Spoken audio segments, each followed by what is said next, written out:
T-REK's REVS 20 is a celebration of me playing 20 years of Revolver Sundays, and also a celebration of all the records I've made over that time, which have all been designed in one way or another to play at Revolver or been tested at Revolver whilst making them and then after making them. T-REK's REVS 20 is also an album of 20 songs spanning the last 20 years that I have made and put out, different remixes and collaborations I've done with people. And it's also a large collage piece of artwork which will appear on the Revolver poster wall in late November.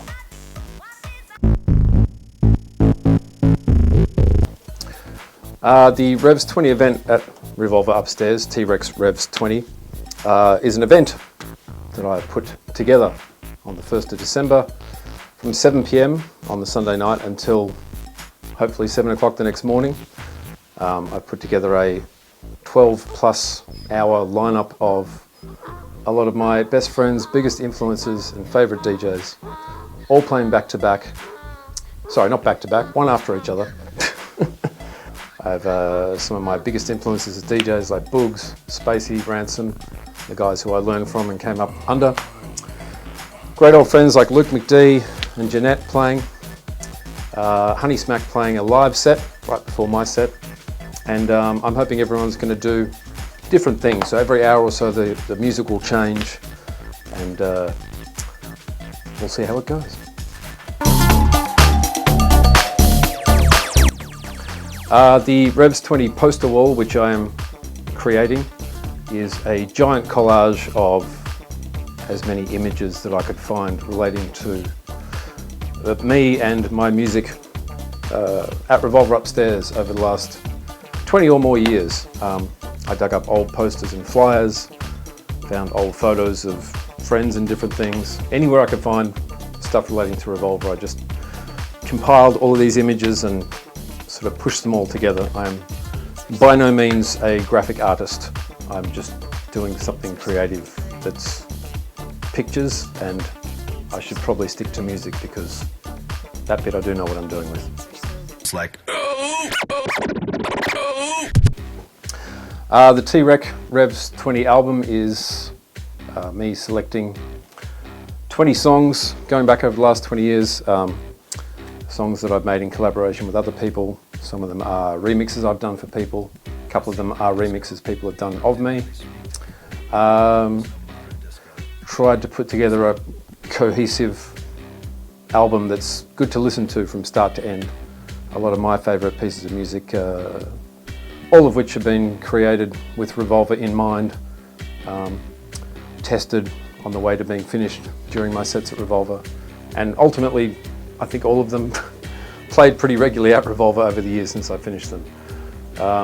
These include collaborations or remixes of people like Mike Callender, Chris Lum, Spacey Space, Hoopla, the Sit Down Gentleman, and I even managed to license back an official remix I did for Coolio and Snoop Dogg many years ago and get that in there. So yeah, that's the T-REK REVS 20 album.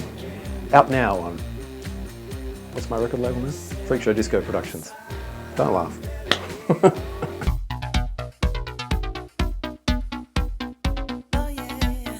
Probably almost my favourite one that I've done is the remix for Snoop Dogg and Coolio.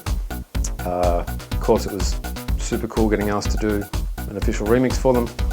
I sort of did it in transit when I was overseas playing some gigs, and just put a lot of work and effort into it because I'd been bootlegging a lot of sort of American hip-hop artists and R&B artists, and so to be asked officially to do a remix, I wanted to do something that was good.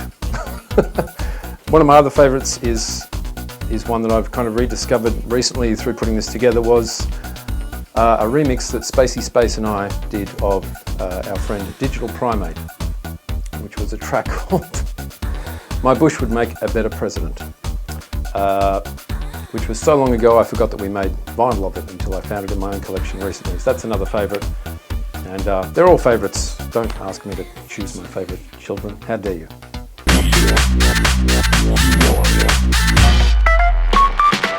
I think I started with about 50 songs and I just kept making sort of little DJ mixes with them and listening back to them and seeing what worked and what didn't.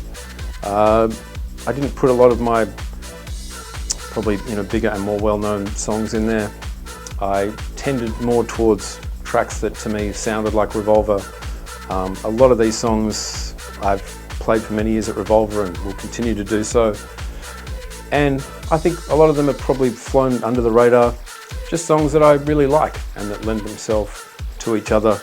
I kept moving around all the pieces over and over for a good few months until it sounded like an interesting, cohesive 2.5 hours of music.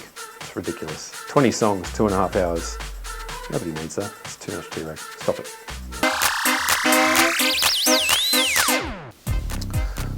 For starters, the Chemical Brothers. That's where I started. I used to end up at sort of late night events or raves and stuff, and I would hear techno. I was kind of more of a rock guy, but I remember sometimes I'd be drunk or in different mental states, and I would hear this music. I'd think, I'd like this music more if I could, if it had more interesting drums in it, because I'm a drummer first and foremost. And then when I heard the Chemical Brothers, it was like, that's what I kind of envisioned, like psychedelic techno with crazy drum beats. So I started with the Chemical Brothers, and hip-hop was an early influence because I grew up on hip-hop. And then coming into more 4/4 techno and house-based music, the list is endless. Who are some of the bigger ones? Chicken Lips, huge influence to this day. I still probably buy and play more of their records and the guys associated with them. A lot of DJs like Boogs, who's playing at my event, is one of my biggest influences in producing electronic music. Even though he hasn't produced that many records himself, the way that I used to see him put records together was something that I tried to emulate in my songs. So yeah, a lot of different producers have been huge influences along the way. And then even some DJs like, as I said, Boogs, Ransom, and Optimo DJs, friends of mine, Keith and Johnny, who are, probably my favourite DJs in the whole world, and Dave Clark, and Green Velvet, and Phil Kieran. It goes on forever.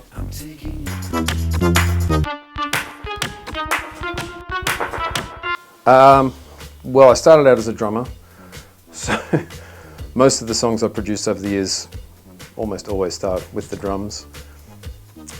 So I guess that affects it a lot. I know a lot of people start with drums in electronic music, but I feel like that's where I sort of started from there, with drums and syncopation, and then melodies and synth stuff always came later. I was also, for many years, very much sample-based. I'd use synthesizers, but not in the more traditional ways. I would more sort of play a synth live and then sample it, put it into music that way. A lot of the ways that I make electronic music are just mistakes that I've learned to utilize and like the process and the end result from. And I've just leaned into those ideas and tried to sort of manipulate the results in different ways until I find something I'm happy with. Freak Show Disco was, I think it was the name of a song initially. I just made this really weird song one night and I called it Freak Show Disco. I just liked the way those words sounded together. And then it kind of gradually just became a concept in my head. Back when I started DJing, everything was vinyl based, and I used to go into record stores and you'd have the house section, the techno section, the breakbeat section, and the hip hop section. And I used to look at the walls, and I was starting to produce a lot of my own music and was hoping and envisioning that my records would end up on vinyl. And I used to think, where the hell are my records going to sit? Which one of those sections are they going to fit in? Because they're kind of a bit of all of them, really. And it seemed to be a thing back then. People seemed to always really ask you, what kind of music do you play? And I just never liked the question much because there was no real catch-all to describe what I played. And so I just sort of took that Freak Show Disco title from the song and applied it to, well, just sort of invented my own genre. So what is freak show disco? As far as I'm concerned, it's whatever the hell I want it to be, or whatever the hell you want it to be. You can call anything freak show disco if you want, and I won't argue with you. It's what do they call it? Open source genre? I don't know. Yeah, so it was really just a catch-all, just a way to sort of describe everything that I did without trying to sort of suck it down into one particular style or anything. I know it has disco in it, but disco to me just means anything designed to be played in a dark room with flashing lights and people dancing. It doesn't necessarily have to be staying alive.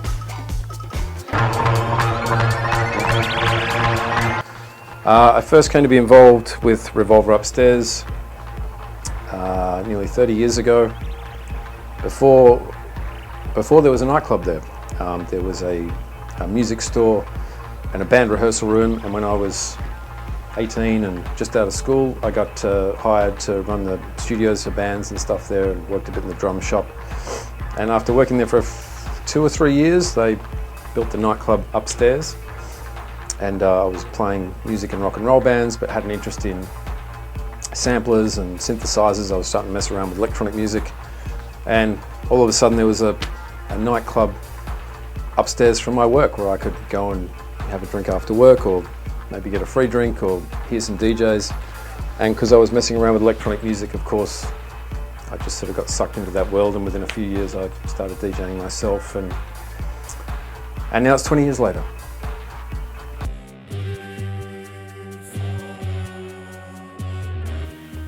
I don't know if I remember my exact first one. I think I did a couple of like little sort of spots in the front room between bands, and maybe a couple of spots with friends, like dinner sets and things like that. But I do remember my first proper Revolver dance floor recovery set. It was a Saturday morning, and before Sunshine was doing Saturday mornings, there was a Sydney DJ, a girl called Viva L'Amour, who very kindly let me come and do her set with her. And I was queuing up my first song, which is one of my own productions, which is on the T-REK REVS 20 record. And a friend of mine came up to the booth and brought with him a German DJ and producer who to this day is one of my favourite producers and DJs, Steve Bugg, who had just finished a gig in the city at Honky Tonks and come to Revolver. And so like I wasn't nervous enough just about to start my set at Revolver, I then got introduced to Steve Bugg, one of my great influences right as I was starting. So couldn't have been more nerve-wracking. I don't remember what happened after that, but it must have gone okay because I'm still here, there, everywhere. I really feel that I'm enjoying DJing more than ever these days, which sounds a little trite, but I'm not just saying that. The digital technology that's developed over the last 20 years, just being able to carry so much music with me on a USB stick and organize everything in Record Box, utilize loops and effects and things like that. Just more and more as the technology develops, I feel like I've been able to really DJ in a way that I always envisioned in my head. And something changed through COVID. Like all DJs, I didn't have any gigs, but I still had my Kiss FM radio show, which is Freak Show Radio every Saturday afternoon on Kiss FM from 3 until 4:30 p.m. Did you notice that plug? No. Something happened during COVID when I was really just DJing on the radio. That was my main gig once a week for 18 months, which was that because when you're playing on the radio, you're not playing to the atmosphere of a room and you're not trying to hold the dance floor. So I was able to be a lot more sort of weird and eclectic with what I was throwing together. And it just changed my whole thinking about how I approached DJing. When we came out of lockdowns and I started working again, I feel like that carried with me and just seemed to open up a world of possibilities in my own head, which were always there, but I hadn't thought to utilise as much as I hopefully do now. Fuck electro. I've always had a big four, I call them, like 4 major influences that I feel like most of what I do as a DJ was built on. initially there was a guy called Anthony Nelson, DJ Acme, who I originally performed for my first few years. I performed electronic music live for quite a few years before I started DJing myself. We played as a duo. He had turntables and records. I had noise generating oscillators and synths and stuff. And we jammed together. I'd sort of jam over the top of his records. And he just had this really playful way of cutting and scratching records, throwing a cappellas over things, jumping between styles and genres. And that was a huge impact. His sense of lightheartedness and fun and, that approach, I think, really just opened up the world of messing with pre-recorded music. Secondly, Luke McD, who I met through Anthony, and sort of took me under his wing. We ended up living together as housemates right when I started to DJ, and Luke was kind enough to throw me work whenever he couldn't do it, let me follow him around and just jump on with him, or he'd throw me on at house parties and bars and clubs, anywhere really. I just sort of ghosted him for the first couple of years. And he let me sort of play so much that I not only got the great experience from it, but having someone have some belief in you is a great thing when you're starting out. Third, DJ Ransom, who I just loved his style of playing breakbeat based music, not so much four on the floor stuff, even though Phil's totally capable of doing that. There was just a classiness and a stealthiness and like a world-class sort of way that it just seemed to all sort of fall together under his way of DJing. And I spent a lot of time sitting in the front room at Revolver on Sunday mornings when Phil used to do I think he used to play 3 a.m. till 7 a.m. on a Sunday morning.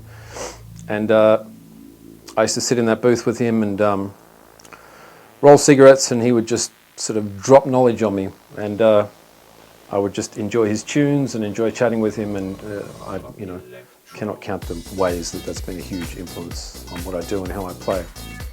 Boogs completely upended the way I thought about DJing and dance music. I didn't really like a lot of music that was sort of 4/4 kick drum based, house, disco, techno. I didn't mind bits and pieces, but I was more jungle and breaks and drum and bass. But when I heard the way that Boogs would throw all these disparate elements together, he was sort of playing Detroit techno, Chicago house, like the Electro Clash stuff that was coming through, bootlegs, old disco edits, 80s sort of pop 12 inches. He was sort of mashing all of that together. And it just sort of created this world which I used to love to inhabit, and I spent hours, I think for about 3 years, almost every Sunday morning. Even after I'd maybe started my residency, I would be down at Revolver and would dance in front of Boogs. And Spacey Space, honourable mention, who used to come on after Boogs every week and also tear my mind apart. So there you go, there's my big four with an extra special mention of Spacey Space.